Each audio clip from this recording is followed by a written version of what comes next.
important to say that these figures do not differentiate between those who are civilians and those who are fighters with Hamas or other groups in Gaza. When we've asked the Israeli military for comment here, it says that some 10,000 people and terrorists are estimated to have been killed during their operations. And Yohan, tell us about the latest progress on any moves towards a ceasefire. Well, still in the background here we have this big diplomatic effort going on to try to get a new longer-term truce agreed that would see more of the Israeli hostages held by Hamas in Gaza freed at the same time. And you have an Israeli delegation, a Hamas delegation who are in Qatar. Qatar, of course, are key mediators here.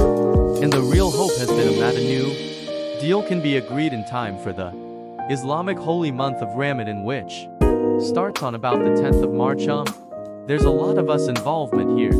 President Biden has spoken very optimistically about an agreement being in place by the start of next week, but the other parties involved have sounded much more cautious. They're saying that there are still big gaps to be bridged, and I suppose one of the issues is if they do an exchange of prisoners for 4 hostages. The concern in Israel is always who they let out as they saw that one of the people who they let out in a prison exchange before was someone who then went on to plan the October the 7th attacks. Indeed, so it's often mentioned by Israelis that the biggest prisoner exchange that there ever was for an Israeli soldier held captive by Hamas in Gaza saw the release of Yair Sina, who is the local Hamas leader in Gaza, seen as a mastermind of the 7th of October attacks, and that of course makes it very difficult for people to accept the notion of these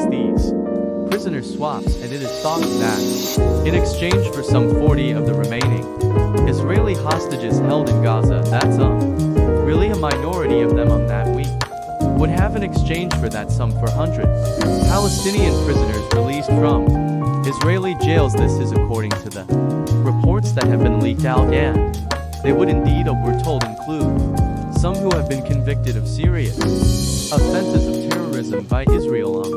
They would be seen as having Israeli blood on their hands. And with the analysis there from Jerusalem. Thank you very much.